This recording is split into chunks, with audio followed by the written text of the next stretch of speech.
Hello. How are we?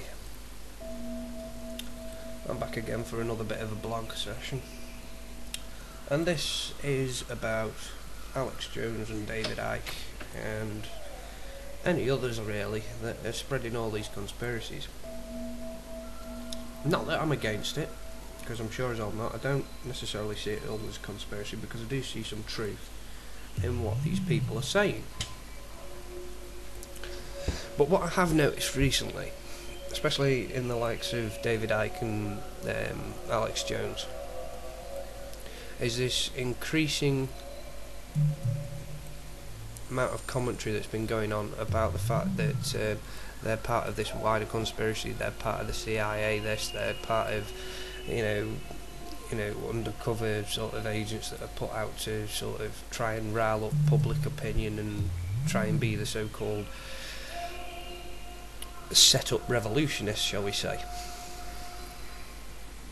At the end of the day, they've both, and other people on the net, they've all come up with information, and like it or not, that information is in part true.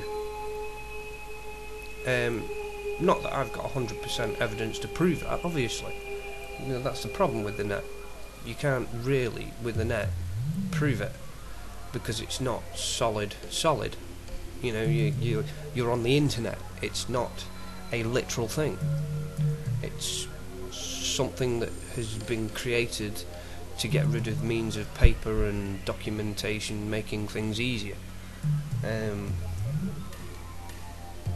So any documentation you find on the net can be easily manipulated as it is anyway, let alone videos and whatnot. They can easily be manipulated by the programs that have been produced over time.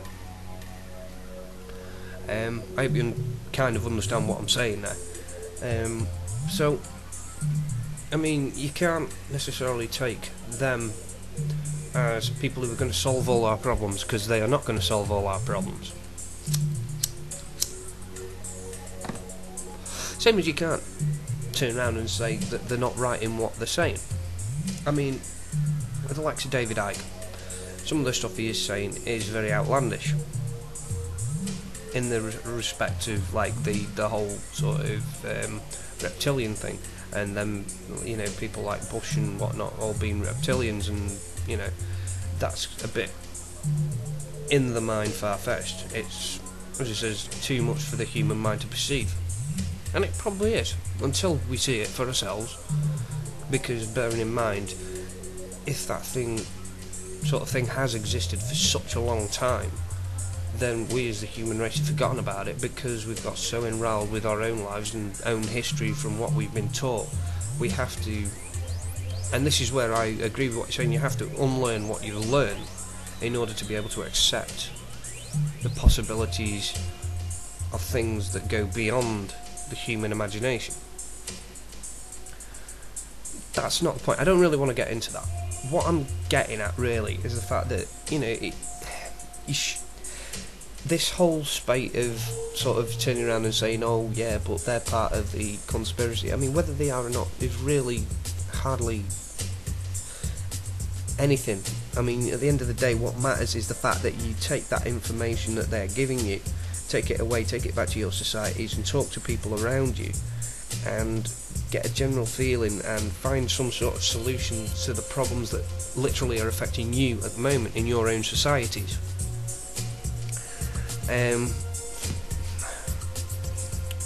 I'll go back to my notes, because you see, I really don't know where to go with this, other than to say that we as people, you know, we look at this stuff on the internet, we're getting all sort of like, oh yeah, the government of this, the government of that, the government of the other. And it's not just our government, as in the UK government, it's also the US government. Now, I think people are expecting people like David Icke and Alex Jones to be the saviour of the world, and they're not. It takes us all to do something to save us from the problems that will come to us if we're not careful. It takes us all to take the bits of information that we do find and pass that around and make sure people know what's going on.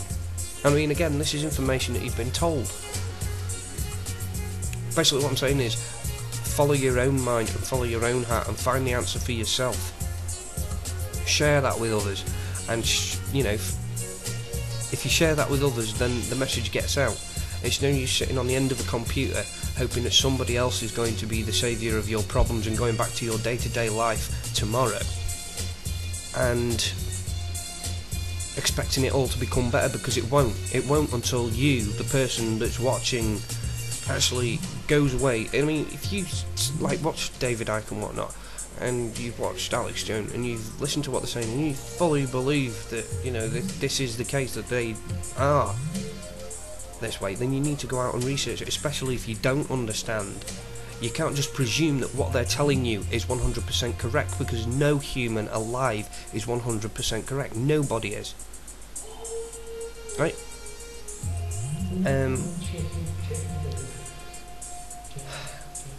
It's a case whereby I see, like I say, I see a lot of these comments, and I tend to believe that people are looking for an answer from somewhere else other than from within themselves, and I don't think you should do that. You need to look within yourself first.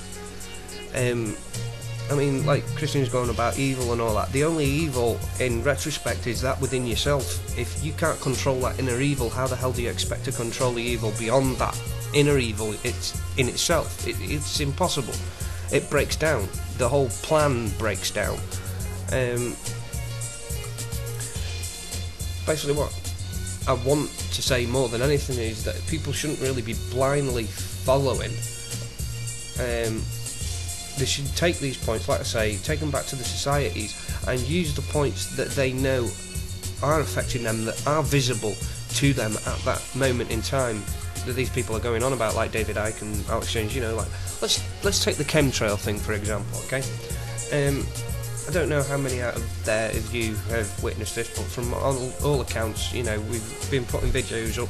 I've got one up myself proving the point that it's been going on over Sandbach.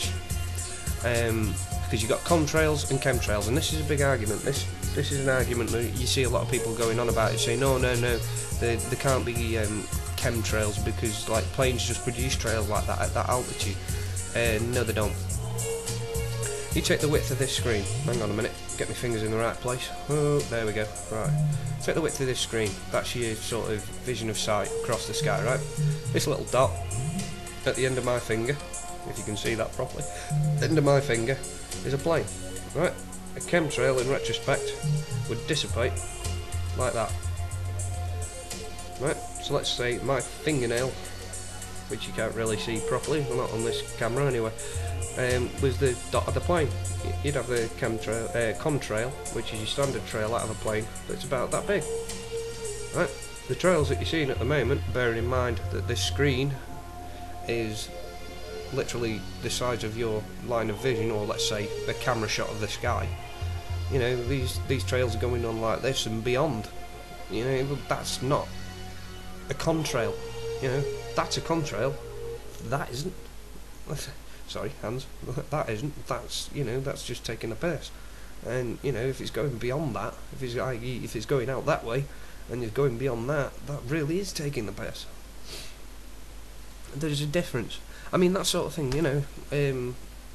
I mean, I noticed when the last time there was chem spraying going on in Sandbach, there was a heavy fog the next day, which is partly what my video is about. It basically points out, you know, I've taken photographs of these little web-like things on the ground, and basically I'd seen somebody who'd done a bit of research on it, and they'd got a video, and they'd done a video, they'd put it together, and they're sort of there rubbing a pen across this little web sort of thing, and it looks like a spider's web, but it dissipates into a liquid. And I did this. I went round and I went out and I went round and, you know, taking photo shots of these little webs that had formed on the grass on the sides of hedgerows and whatnot, and, you know, rubbed my pen across it, and funnily enough, there we go, it dissipated. Just bear with me a second, I'm going to have to start a new my next segment. See ya.